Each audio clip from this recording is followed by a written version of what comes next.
BTR हालामाव 300 फरायसालिफोरा थाबैनो लुफुंजागोन। 300निबो बारा रिसेन्टलि फरायसालिफोर माखासे फैगासिनो दङ लुफुंजानो। बगाजुलियाव बिपिएफ सोरखारा गंसेबो फरायसालि लुफुंना होआखै। बेवहाय हाग्रामानि सरकार फैबाय बिटिसिआव बगाजुलियाव बेबायदि गंसेबो फरायसालि लुफुंना होनो हायाखै। तामुलपुर जिल्ला बगाजुलि हालामनि सोमदोनगुदि फरायसालिखौ साखोन सिखोनै लुफुंनाय जाबाय।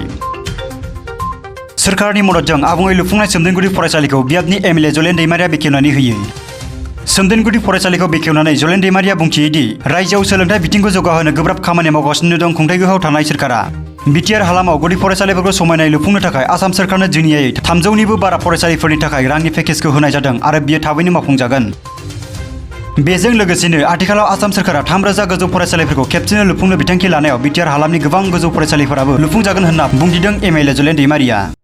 दिनैहाय 6.3नि गेजेरजों जेसेबां भेन्सार स्कुलफोर जोंहा बे बिटिआर हालामाव दङ बै हालामनि फरायसालिफोरा सरकारि जानांगौ 6.3 हिसाबै। दा बेवहाय दिनैथ' गोबां मानसिफ्रा दिनैहाय हयथ' खोनाया बा नुवा माखासेया दिनैहाय जों स्टेट सरकारनिसिम जोङो एसेम्ब्लियाव कुइसन खालामदों आरो रिटेन कुइसन होदों जों दिनैहाय। दा जायनि थाखाय दिनैहाय बिटिआर ओनसोलनि कलेजफोरखौ लाग्रोनो ओंखारबोदों।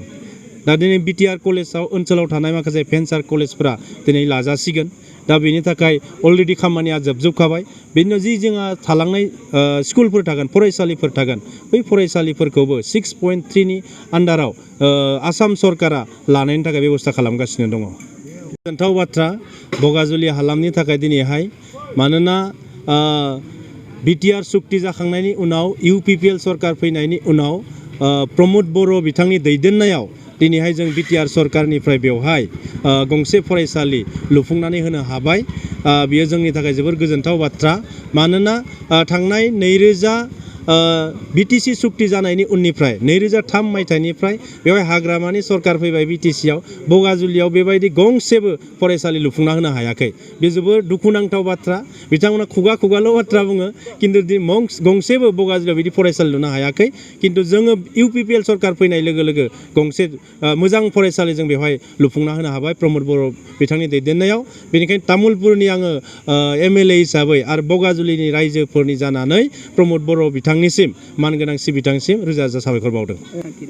जोङो बे ओनसोलफोरनि जेसेबां फरायसालिफोर दङ गोबां बे ओनसोलनि नङा तामुलपुर समस्ति बा बिटिआर ओनसोलाव एसेबां गोबां फरायसालिफोरा दासिमबो जोङो लुफुंजोबनो हायाखै।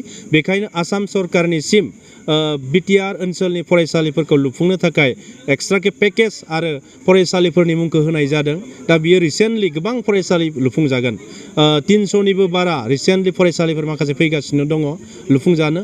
आरो बेनिखायनो जोंनि आसाम सरकारनिफ्राय फैबाय थानाय समाव खेबसेयावनो 3000 हाइ स्कुलफोरखौ लुफुंनायनि थाखाय बिथांखि लानाय जादों। दा बेखायनो बिटिसि ओनसोलावबो गोबां हाइ स्कुलफोरा लुफुंजागोन आरो स्पेसियेलि बगाजुलियाव बिदिनो 2-3 स्कुल दंबावो बै स्कुलफोरखौबो लुफुंनायनि बेबस्थाखौ जोङो खालामनाय जागोन।